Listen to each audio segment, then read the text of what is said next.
तो NCERT book का 11.3 का टॉपिक है ना, ऊष्मागतिकी का शून्यवां का नियम, जीरोथ लॉ ऑफ थर्मोडायनेमिक्स।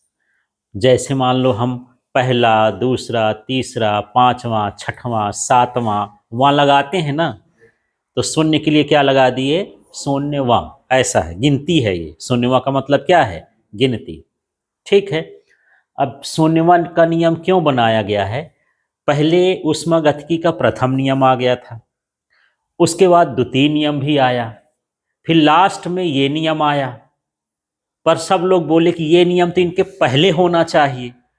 अब पहले वाले का नाम पहला रख दिए थे, दूसरे वाले का नाम दूसरा रख दिए थे, तो बोले इसका नाम बदलेंगे तो लोग फिर नया नाम सोचेंगे।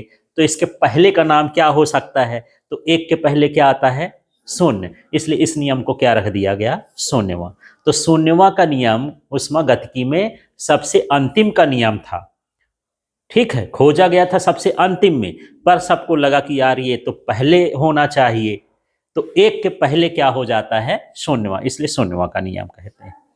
ठीक है। और सिंपल सा नियम ऐसा है कि ऐसा समझो कि ये मेरा भाई है और वो भी मेरा भाई है, तो ये दोनों कौन है? ये दोनों आपस में कौन है, भाई। यही ना होगा, ये मेरा भाई है, वो भी मेरा भाई है, तो ये दोनों आपस में क्या होंगे, भाई भाई। ठीक है। अब इसमें आ जाते हैं, ये क्या कहता है कि मान के चलते हैं कि मेरे पास दो निकाय हैं। एक निकाय का नाम ए है, एक का नाम क्या है, बी है, और एक तीसरा निकाय है, ये सी है। ये बोलता है कि ये दोनों तापी संतुलन माने है, मतलब जितना ताप इसका है उतना ही ताप इसका भी है। ऐसे मान लेता हूं कि इसका ताप 60 डिग्री सेल्सियस है, तो इसका ताप भी कितना है, 60। ठीक है। अब जब हम इसको बोले कि ये वाला इसके तापी साम्य में है, और यहां ये भी बोल रहे हैं कि बी भी इसके तापी साम्य में है, मतलब ये 60 है तो ये भी क्या है, 60 है, तो ये दोनों भी क्या होंगे, तापी साम्य में होंगे। बस यही तो कहता है ये पहला नियम। यदि दो निकाय तीसरे निकाय के साथ पृथक पृथक तापी साम्य में हैं, पृथक मतलब अकेले अकेले, तो वो दोनों भी किसमें होंगे, तापीय साम्य में होंगे। तो चलो पहले चित्र देख के बताओ, इसका नाम लो, कितने निकाय हैं ये, दो निकाय। फिर ये तीसरे निकाय के साथ कैसे हैं, अलग अलग या पृथक पृथक, जो भी शब्द आ जाए, अलग अलग तापी साम्य में हैं, तो ये दोनों भी आपस में तापी साम्य में होंगे। यही शून्यवां का नियम है। तो सरल सा है।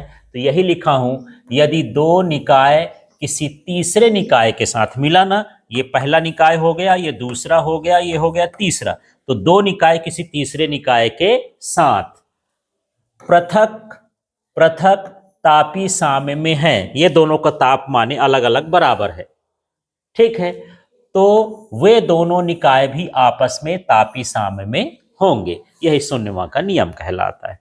ठीक है। जैसे मैं बताया कि ये दोनों अलग अलग अलग मेरे भाई हैं, इसका मतलब वो दोनों भी आपस में भाई हैं। बस यही कहता है कि ये अलग अलग इसके तापी साम्य में हैं, तो ये दोनों भी आपस में तापी साम्य में होंगे। अपनी भाषा में लिख देना है कि दो निकाय हैं, तीसरे निकाय के साथ अलग अलग तापी साम्य में हैं।